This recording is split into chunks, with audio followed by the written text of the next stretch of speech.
अब हम लोग पढ़ेंगे कि कौन सा आइटम कौन से अकाउंट में जाएगा। जैसे हम लोगों ने पढ़ा कि पर्सनल है, रियल है, नॉमिनल है, तो उसके अंदर में कौन कौन से आइटम जाएंगे। अक्सर बच्चे कंफ्यूज हो जाते हैं, और खास करके कुछ कुछ बेसिक आइटम जिसमें कि होना ही होना, तो वो मैं अभी आपको क्लियर कर दूंगा।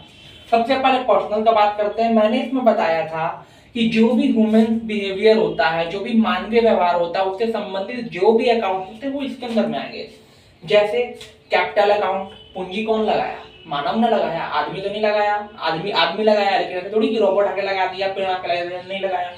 राम अकाउंट, राम जाहिर सा बात है राम का खाता है। बैंक अकाउंट, बैंक क्या है आपको आर्टिफिशियल पर्सनल अकाउंट है, इसलिए बैंक पर्सनल अकाउंट में आ रहा। पार्टनर भाई आदमी। एक्रूड इनकम पिछले क्लास में मैंने बताया था कि रिप्रेजेंट करता है। एक्रूड इनकम माने क्या कि अनअर्जित इनकम होता है ना, कि अभी मिला नहीं, मिलने वाला, तो किसको मिलेगा? आदमी को मिलेगा। प्रीपेड अकाउंट, प्रीपेड भाई कौन किया होगा? जाहिर सा बात है कोई आदमी ही किया होगा, जानवर से तो डील करेंगे नहीं। कैपिटल रिजर्व, कैपिटल रिजर्व करने का मतलब है कि बताओ आज के जमाने में सेविंग कौन करता है?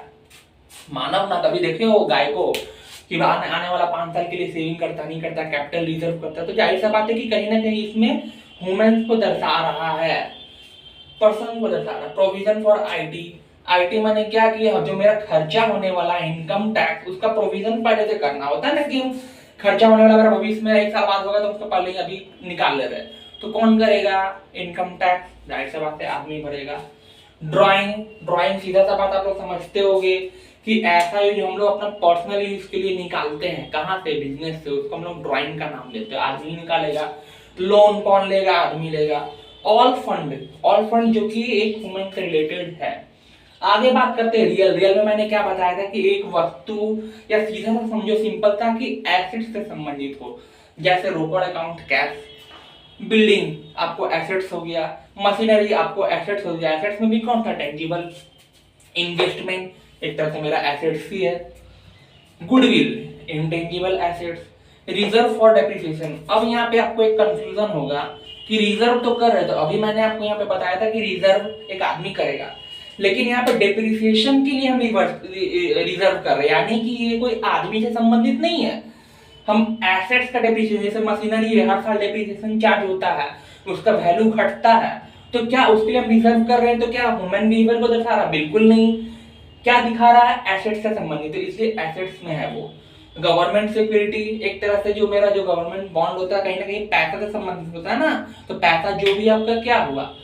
Real account, cash account. And nominal है, जैसे परचेज, इसमें क्या होता है कि कोई भी आइटम को हम लोग एक्सपेंसेस या लॉसेस को इनकम एंड गेन का आइटम करते हैं। तो परचेज है, परचेज रिटर्न, गया पैसा खरीदे, गया वापस मेरा पैसा चला गया।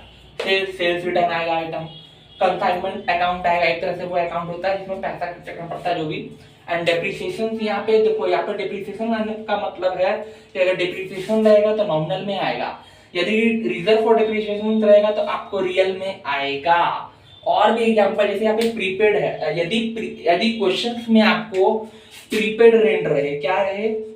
प्रीपेड रेंट, तो आपको पर्सनल में आएगा, लेकिन यदि सिर्फ रेंट अकाउंट रहे तो आपको नॉमिनल में आएगा। सेम केस, यदि आउटस्टैंडिंग सैलरी रहे तो इसमें आएगा, खाली सैलरी रहे तो इसमें आएगा। Thank you so much.